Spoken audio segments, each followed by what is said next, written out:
Hi guys, and welcome to a new video on my channel. I'm going to be talking about a new game that is scheduled to launch next year in May 2017.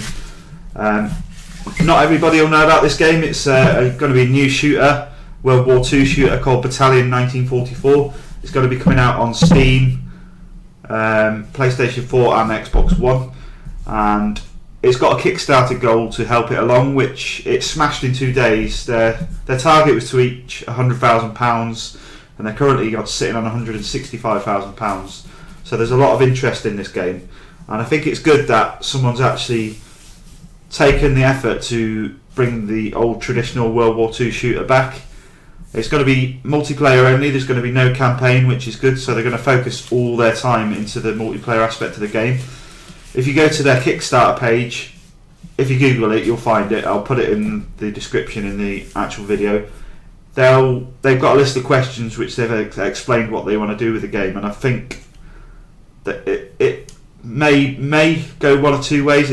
It'll either be an average sort of mediocre shooter on a small budget, or it could turn out to be something that could change shooters again for the better. And I believe the shooters of today are, in all honesty, really shit. We've got the Call of Duty series, which is so tired now, and it's gone to all futuristic crap. We had Titanfall, which was a new IP, and it was decent enough, but I got bored of it after a week. It's futuristic again. Call of Duty's tried copying Titanfall with running along walls and power-ups. Every game you buy now for a shooter, you've got to pay about 80 quid to get the whole experience. You get perks for everything, power-ups. So I think it's good that a developer's gone back to try and revive a shooter where you don't have to have a perk or a power-up or to buy additional DLC to get the best experience. And they've explained that what they want to do is make a shooter where it's an even ground for everyone, a multiplayer experience where the old days of games like Call of Duty 2 and Call of Duty 3, and I think if you look back at them now, they weren't necessarily the best shooting games in the world, but it was fair and even, and if you was good at a shooting game, that's how you had your advantage. If you was good at the game, you was good at the game. You didn't have to buy anything extra or get a perk to give you an upper ground or use a stupid modded controller to make it better for you. I think it's going to turn out well for them, and I think if they put all their effort into it, which they sound really passionate about it, and I've actually backed it. I've paid £22 and backed the game just because I believe that shooters need to change back to the way they were, and there is more shooters coming out now which are experimenting. Like Doom is coming back, and I'm going to give Doom a go because it looks like the old fast-paced shooter from the days of like Unreal Tournament and Quake Arena and Time Splitters, and games like that was what I grew up with. And today you've got games like Call of Duty Black Ops 3, which, to be fair to it, is one of the better Call of Duty games, but it's just the same old shit, the same old regurgitated shit. To get all the maps these days, you've got to pay an extra 40 quid to get everything. Battlefield is in limbo at the moment. The last Battlefield game we had was Battlefield 4, and it was plagued with problems when it came out. On console, you couldn't get a game for love nor money for the first 3 months. And as time's gone on with Battlefield on Battlefield 4, it has turned out to be a really, really good game, and it's still really widely played today. And you still need to put money into the game if you want to get the full experience. And I'm hoping that with this game they're going to go back to just plain old simple shooting people and having a good time and having a good game. Plain and simple game modes, none of these stupid kill streaks. Call of Duty 4 was the most successful shooter of the previous generation, and that was because it was plain and simple. If you got 3 kills, you got a UAV. Fair enough. If you got 5 kills, you got an airstrike, and if you got 7 kills in a row, you got a chopper, and that was it. And that worked. And then Call of Duty World at War came out, and that was pretty decent for its time. There was quite a few glitches in the game, and it was quite a solid shooter. They started throwing vehicles into it, which didn't work. and after Call of Duty World at War is when it started going downhill. So we also had Call of Duty 3, which was really good as well. If you never played Call of Duty 3 at the time, it was just an epic game, but it was broken and the servers were broken. We were still in last gen. Online was starting to become big, but going back to that game, I pumped in so many hours into it, and it was just such a good World War experience. And I think we need that again. We've not had a World War II game since the days of Battlefield 1944, which was an arcade spin-off of Battlefield.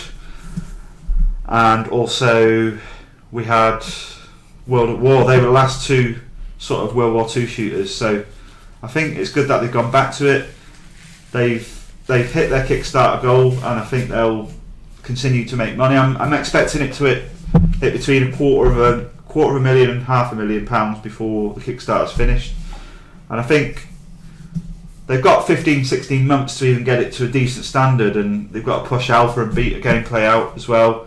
And it's a small team of people working on it, but I think if they can do a decent job, it doesn't have to be ridiculously amazing graphics. This is a first outing for them, and I think if they go the right way about it, and already the community around the announcement of this game is passionate, I think if people put enough attention towards the game, and they put enough attention into the game and make the multiplayer aspect of it really good, I think it can pave the way for not only them to make a good game, but also for other developers to push out some more World War II games, which is what we desperately need now. We're going towards the same old shit. We're waiting for EA and DICE to make an announcement about Battlefield 5. What is that going to be? Is it going to be Battlefield 5, which was the same as Battlefield 3 and 4, that kind of direction? Are we going to see Bad Company 3? Maybe that would be decent.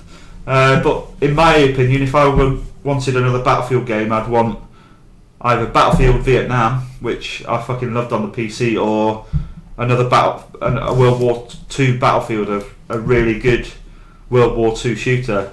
And we're due an announcement in the next month or two about Battlefield. But for now, I back this game. I put a 20 odd quid towards it.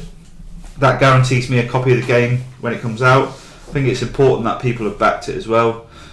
They get a good feel of what kind of audience they're going to be targeting, and a good feel of how many people are actually interested. And not everybody can afford to back a game so early. So it's good that as many people as they've already had have backed it already. But I'll try and put some videos of my views as time goes on. It's a long time. May 2017.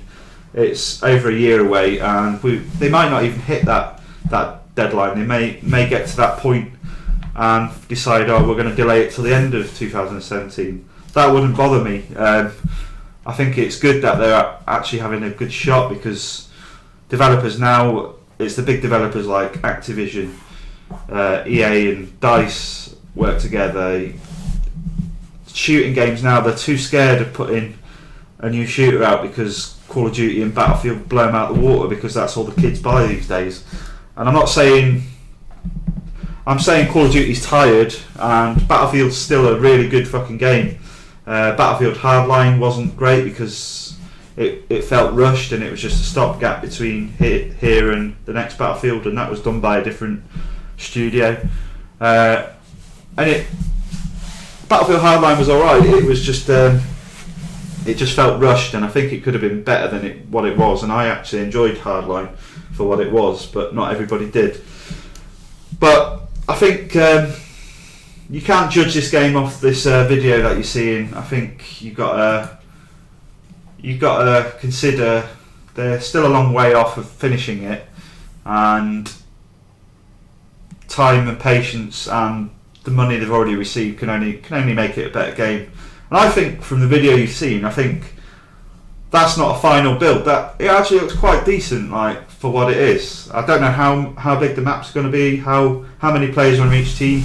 There isn't any details like that, but they have promised several things on their Kickstarter page, so I recommend you read that. I'll leave that in the description below. I'm going to stop waffling on because it's probably getting boring. But thanks for watching anyway, and I'll catch you guys on another video soon.